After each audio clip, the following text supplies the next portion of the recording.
You remember wiring up a lemon to make a clock tick in science class. Copper on one side, zinc on the other, and suddenly electricity from fruit. But what if I told you your garden soil is just a giant lemon, and two buried metals can kick it into overdrive?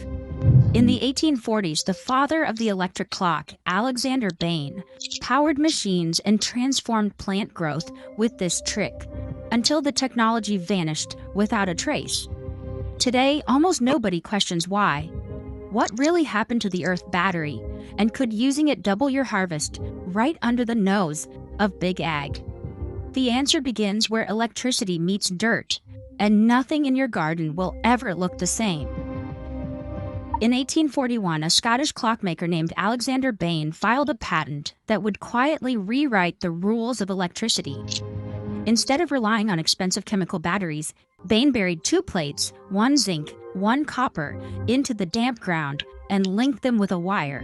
The result was a steady current, drawn not from acid or salt water, but from the earth itself. This was not a parlor trick or a fleeting experiment. Bain's setup powered the world's first electric clocks, their pendulums swinging with energy coaxed from soil. His patent, British patent number 8763, described how two plates of different metals placed in moist earth could drive gears and electromagnets with no need for winding or refilling. The earth, Bain realized, was its own battery, one that never ran dry. Bain's earth battery was not just a novelty for the workshop. It found its way into the heart of Victorian telegraphy, where the need for reliable, long-distance power was growing fast. Telegraph stations across Britain began to use buried copper and zinc plates to send signals over single wires, with the soil itself acting as the return path. This earth return method, inspired by earlier experiments in Germany, let operators stretch lines farther and cut costs. In Hyde Park and along the Edinburgh to Glasgow Railway, Bain's buried plates delivered a clean, low-voltage current, often around 1 volt per cell, enough to mark paper tape at speeds that left rival systems behind. These installations were not just theoretical. Engineers documented how aligning the plates north to south and driving the zinc deeper into the ground could boost output. Damp soil worked best. Dry ground meant the current faded, and the system needed careful tending. But when conditions were right, the earth battery ran for months without interruption. Bain's own notes and patent petitions from 1841 to 1843 describe a technology that was both simple and profound. Electricity harvested from the chemistry of the ground, harnessed by nothing more than scrap metal and water. Other inventors soon followed Bain's lead. United States patents from the late 1800s, like those of Daniel Drawbaugh and George Diekman, expanded on the idea, chaining multiple earth batteries together to boost voltage for clocks and telegraphs. The core principle never changed. Two dissimilar metals buried in moist soil could turn the ground beneath your feet into a silent generator. In an age before power grids, this was a revolution hiding in plain sight. Bain's earth battery quietly powered the Victorian world, ticking away in back rooms and under railway embankments. It proved that the earth itself was alive with current, waiting to be tapped. The story of what happened next, how this technology faded from view, starts with a simple observation. Wherever these metal plates lay hidden, something strange began to happen in the soil around them. Reports began to circulate among telegraph workers and local farmers. In the damp fields where copper and zinc plates sat buried beneath the grass, something odd was happening. Telegraph lines buzzed quietly overhead, but it was the ground itself that drew attention.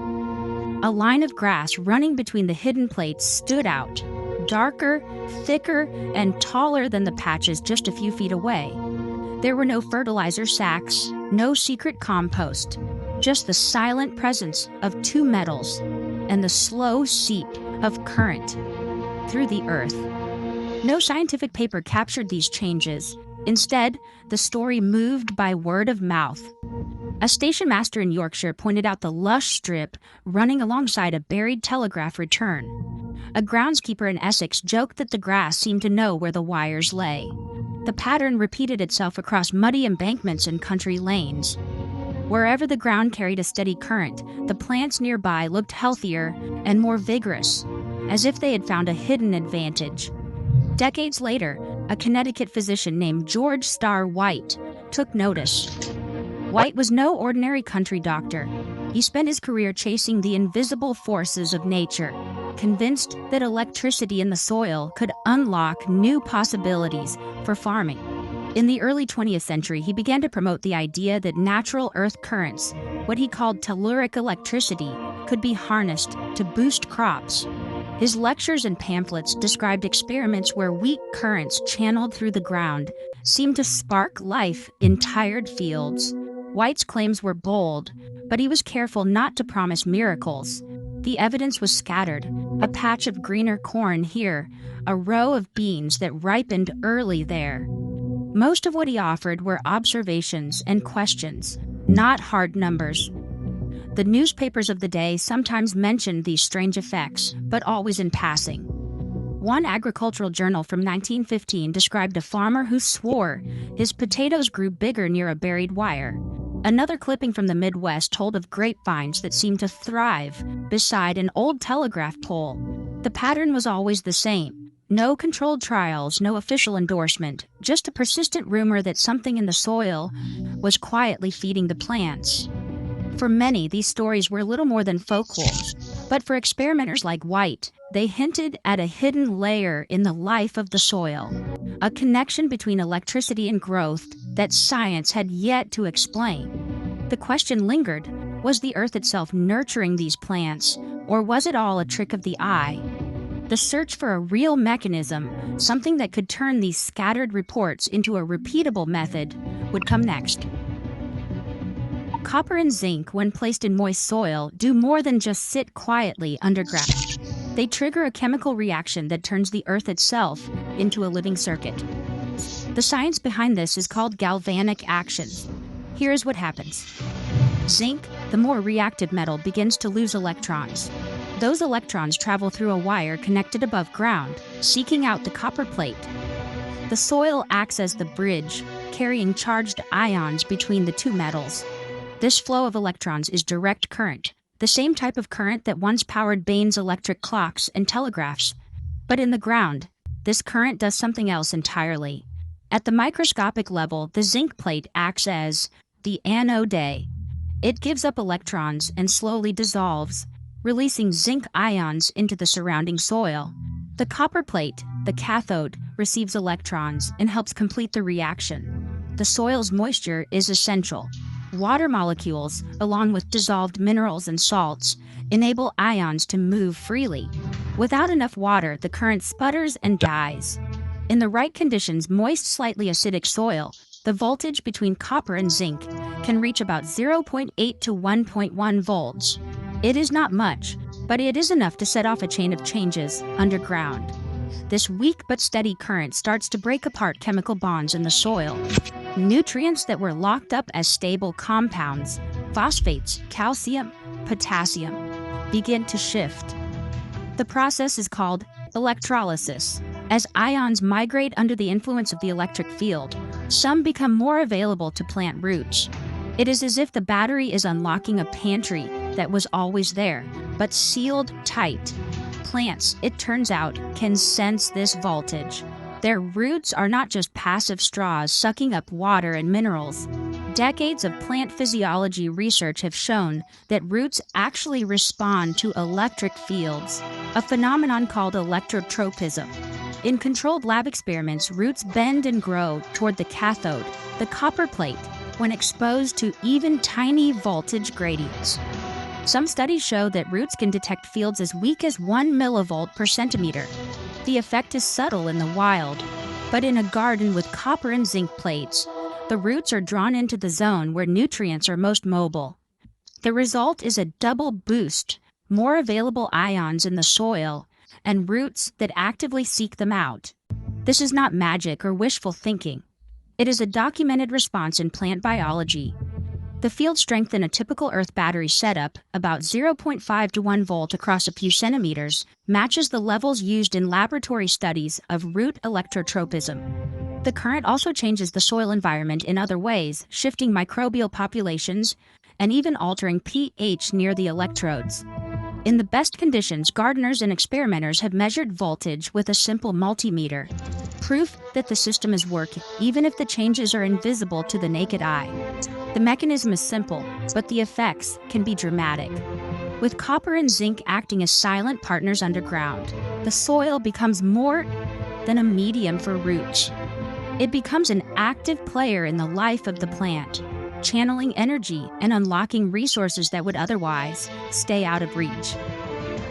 By the dawn of the 20th century, the quiet current flowing beneath the soil was no longer the only force shaping agriculture. A new player entered the field, synthetic fertilizer, and it would rewrite the economics of farming. In 1909, Fritz Haber and Karl Bosch cracked the code for extracting nitrogen from the air, turning it into ammonia on an industrial scale. By 1913, the first Haber-Bosch plant was running in Germany, and soon the promise of cheap, abundant nitrogen swept across Europe and North America. What once took years of crop rotation or tons of manure could now be achieved with a single bag of white crystals. The fertilizer industry did not just sell a product, it sold a new way of thinking about soil. Advertisements from the 1920s and the 1930s promised record harvests and effortless abundance, all for the price of a season's supply. Agricultural bulletins backed by government agencies like the USDA began to promote what they called NPK, nitrogen, phosphorus, and potassium, as the essential trio for modern farming. The message was simple. Healthy soil was not something you nurtured over years, but something you could buy, spread, and repeat. Farmers faced with the pressure to feed growing populations and compete in national markets saw the appeal. Synthetic fertilizer was reliable, measurable, and most importantly, repeatable. Each harvest meant another sale. The economics favored products that ran out, not systems that ran forever. Where an earth battery needed only 2 scraps of metal and a bit of wire, the new model turned nutrients into a subscription. A permanent installation, like Bain's buried plates, required a one-time cost and offered no recurring revenue. But a bag of nitrate or phosphate guaranteed a customer would be back next spring. The shift was more than technological. It was cultural. Farming journals from the 1930s are filled with testimonials for chemical brands, side-by-side photos of towering corn and lush wheat, all credited to the latest blend. By contrast, the old stories of electric soil and buried plates faded into the background. USDA bulletins from the late 1920s dismissed electroculture outright and called it a curiosity with no practical value for the modern farmer. The science behind galvanic soil currents was quietly filed under fringe, replaced by the certainty of chemical analysis and standardized yields. No secret memos or corporate conspiracies have surfaced to prove a deliberate campaign against Bain's invention. The record shows something subtler, a market that rewarded the disposable, not the durable. As chemical companies scaled up production and government agencies standardized recommendations, the Earth battery was left behind, not by sabotage, but by the logic of profit and the machinery of progress. The soil's silent current, once a marvel of Victorian ingenuity, became an afterthought in the age of ammonia. Yet the physics never changed. The same reaction that powered clocks and telegraphs still hums beneath our feet, waiting for a new generation to rediscover what was quietly set aside.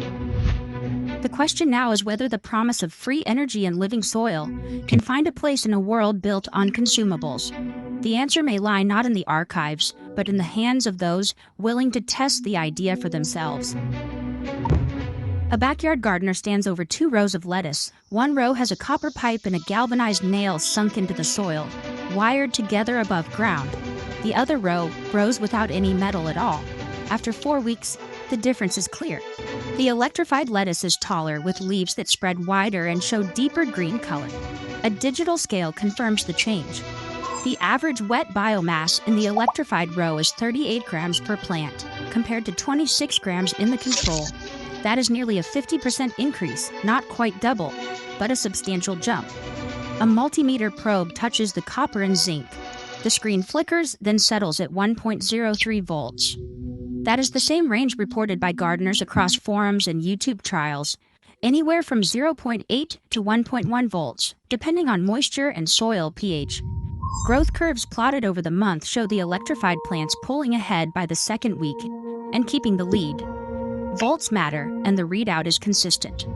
The gardener logs every detail: soil pH, daily rainfall, and voltage readings. At harvest, a simple t-test gives a p-value of 0.04, just below the scientific threshold for significance. The numbers do not guarantee doubled growth every time, but they confirm something real is happening. The current is not just measurable, it is making a difference in living plants. Turning your garden into a living battery takes only a few simple parts. Start with a length of copper pipe or heavy gauge copper wire. About 6 to 8 inches is enough for most beds. For the other half of the pair, use a galvanized nail or a strip of zinc, also 6 to 8 inches long. These two metals are the heart of the system. You will need a piece of insulated wire, long enough to reach between the copper and zinc, with a bit extra to keep the connection above ground. Push the copper into the soil on one side of the plant's root zone, about 6 inches deep. Place the zinc or galvanized nail on the opposite side, matching the depth, and space them roughly 8 to 12 inches apart. The key is to keep them in moist soil, because if the ground dries out, the effect fades fast. Strip the ends of your wire, then wrap one end tightly around the copper and the other around the zinc. Make sure the wire stays above the soil surface. This completes the circuit and lets you monitor connections for corrosion. Once everything is in place, check your setup with a multimeter. Touch one probe to the copper and the other probe to the zinc. You should see a reading between 0.8 and 1.1 volts. If the soil is damp and slightly acidic, for best results, log your voltage and soil moisture every few days and replace the zinc piece if it shows heavy corrosion. With this simple arrangement, you are ready to run your own experiment and track the results season after season. Today, a simple copper and zinc circuit can still coax real voltage from your backyard soil. No patents, no permission needed. As industrial agriculture pushes ever more inputs, overlooked energy sits beneath our feet and is quietly measurable on any multimeter. The science is real, and the scale of what you can do is yours to choose. Sometimes the most powerful current is the one we decide, do I, to reconnect. Share your thoughts or experiments in the comments below.